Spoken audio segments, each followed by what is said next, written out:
Para conversar, para me ajudar a debater, a conversar, eu tenho o especialista em comunicação Anderson Veloso, o jornalista e pastor Vanderlei Miranda. Ô Anderson, devidamente medalhado, hein? Sempre. Que coisa boa, boa tarde. Semana passada o Alan falou assim, opa, já virou tradição, ele vai mostrar medalha, mas claro que sim, a corrida foi da Itatiaia, tá aqui ó, mais uma, e aí, vamos na próxima? Tamo junto. Tem que treinar, hein? Obrigado pelo convite sempre. Tem que treinar, viu? Tem que treinar. Medalha bonita, hein? Eu não tinha visto a medalha, não. Mostra pra quem tá no YouTube aí. Olha lá. É um microfonezinho atrás, acredito que seja como se fosse um fundo de um... Eu tenho algumas dessas aí, viu? Mas esse ano não deu, não. Corri todas, viu? O Peixe tá blasfemando contra mim ali. Corri todas. Pra quem não ouviu, o Peixe falou assim, ó, tem as medalhas, não correu nenhuma. Não, corri todas. Mas não foram muitas não, mas corri.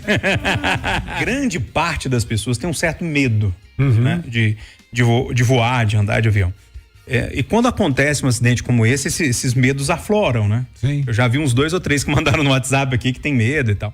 O acidente de avião, ele é uma coisa mais rara de acontecer. É um transporte seguro, né? Muito mais rara, é seguro. Não é à toa que as grandes empresas têm esse cuidado gigante com relação à mecânica, a utilizar peças que realmente estejam dentro de padrões e de validade, enfim. Então, infelizmente, é fatalidade. A gente gostaria muito de saber o que aconteceu e a gente se coloca no lugar dessas pessoas porque a gente voa, a gente precisa estar em alguns lugares que só o avião faz com que a gente chegue de uma certa forma mais ágil. Então, a gente gostaria muito e, obviamente, rezando, orando para que realmente o pior não tenha acontecido, né? Agora, a imagem assusta um pouco, né? Muito, assusta muito. Eu estava com alguma esperança assistindo isso aí, olha, infelizmente é muito complicado. Eu lembro muito da Marília Mendonça, que todos que estavam naquele avião dela faleceram exatamente por essa queda. Você cuida do seu colesterol, Anderson? Eu cuido. Toma remédio? Eu tomo remédio para pressão. Inclusive, eu queria até fazer uma pergunta rapidinho antes de você fazer a pergunta. Eu, por exemplo, que me cuido, né? Faço corrida, estou sempre lá fazendo funcional 2 ou 3 vezes por semana e correndo 2 ou 3 vezes também, doutor. Eu queria saber exatamente isso. Por acaso, tem alguma estatística que deixa claro que eu continuando assim, eu teria menos problema, como por exemplo, um infarto? Com certeza, você tá combatendo um dos fatores de risco, o sedentarismo. Só que aí é o que a gente tem que lembrar, não é só esse o fator de risco. Nós tivemos um caso recente, eu até vi uma publicação dele ontem no Instagram, do Tandy. Você lembra do Tandy, jogador de vôlei? Pô, o cara campeão olímpico, ganhou medalha, tudo mais, atleta, e teve infarto recentemente.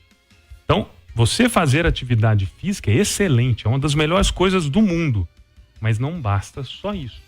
Mesmo o atleta pode ter infarto. Você lembra, acho que foi o goleiro do Real Madrid, Cacilhas, teve que fazer também angioplastia. Teve um goleiro do América, há pouco tempo atrás, que também teve que fazer um procedimento cardíaco. Então, fazer atividade física, você está tirando um dos fatores, um dos principais. Mas não isenta a pessoa de... Mas tem os outros. Tem história familiar.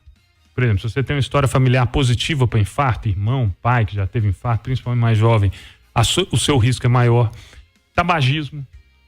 O próprio colesterol alto, pressão alta, diabetes, que é uma das piores coisas. A diabetes aumenta muito o risco cardiovascular. No seu caso, por exemplo, se você tem só a pressão alta, ela está bem controlada e você faz atividade física, não tem nenhum outro fator de risco, você não teria indicação de tomar remédio de colesterol.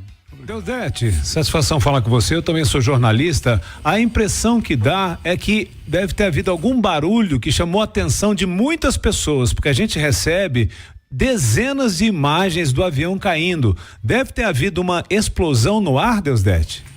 Anderson, é uma possibilidade que vai ter que ser investigada. Embora a gente observando aí as imagens, não dá para, eu pelo menos não pude observar, eu vi só umas 2 imagens lá, mas não parece haver ali sinal significativo de fumaça ou alguma coisa que indicasse uma explosão, né? Agora você ouve um barulho estranho.